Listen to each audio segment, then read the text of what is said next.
All right. Number 3. Number 3, it is a simple command. Mm-hmm. Stop it. Mm-hmm. Stop it. Stop it. Stop vetoing trade. The veto is not Stop it. a fairness police. That is not what the veto is for. The veto is not to say, is this a fair trade? No, nope. The veto is to say that this is an illegal. This is cheating. Someone is taking advantage of someone who doesn't care. They're out of the league. They're just selling all their good players for bad ones, and now it's going to ruin a league. I feel like the Vopo would probably have some thoughts here. But guys, but why are you a chicken? But I've seen players that are really good. They make better trades, and they always win, and I don't want that. So you're not happy with the results of trades, so you'd rather there just be no trades. Yeah, well, I want to have good trades. So those can't be vetoed. Guys! Here's the thing. It's a slippery slope when you put in a veto and respect a veto on the basis of fairness. Here's one. You might be wrong. Even if it's unanimous that a trade is not fair, all of you could be wrong because we can't see the future. We don't know what play or injury or scenario or depth move or whatever the case may be.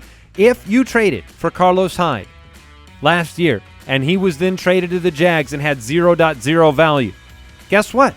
Everything changed about the context of that trade. If you let people vote based on fairness, you're just going to end up wrong a lot of the time. If you let people veto based on unanimous for collusion, I'm fine with that.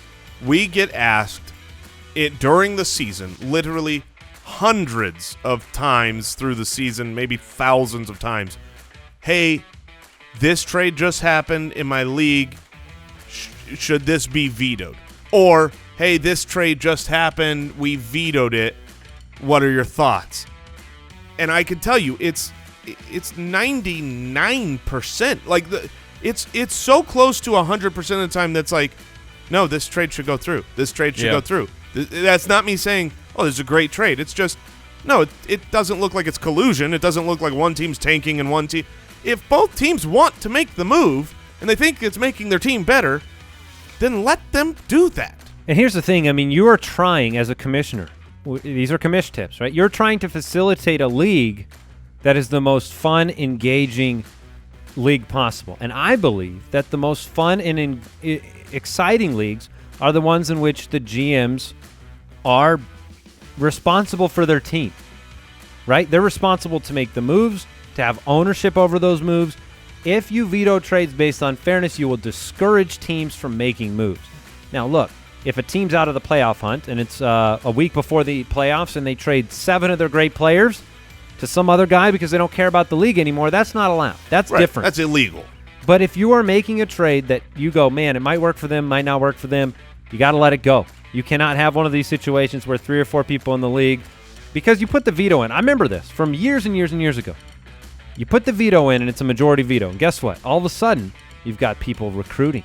You got people trying to find another. Oh, you come vote no with me because it's not going to help you. You've got people fighting. You've got arguments happening in your league. You've got anger and all these things that go like our league of record. For years, we had, just like every league has, the 24, 48-hour period where a trade goes through and you vote, and then it's either approved on majority vote or it is denied. And when we had just that voting system, there were arguments, there was bad feelings, there was hurt feelings, there were rejected trades. Since we got rid of it, and so that's part of this tip, is get rid of the waiting window. Yeah, instant trades. Instant trades. When a trade is accepted, then they're on the other team's rosters. It speeds up transactions. It's wonderful. Since that happened, so the same group of humans, we have made, 100 trades in the last 5 or 6 years since we went to instant trading, and there's never any fights that once you know that there's every plenty trade of is going mocking, through, there's not fighting. Certainly, and that's mocking. what you want. Mocking is great, and so the caveat there is enable instant trading. Make sure that these things process right away. There's no need for a voting period if you don't veto. And look, we can convince your league to do that on the basis of autonomy. We're all pretending to be owners of a team. That's the whole point. We're all pretending. Let the team take some ownership. They will, you'll have more investment when they can accomplish what they want to accomplish with their team, win, lose, or draw. Thank you so much for watching that video. It would make me so happy if you watched more of those videos. So click subscribe, ring that bell, and make your life a little better today.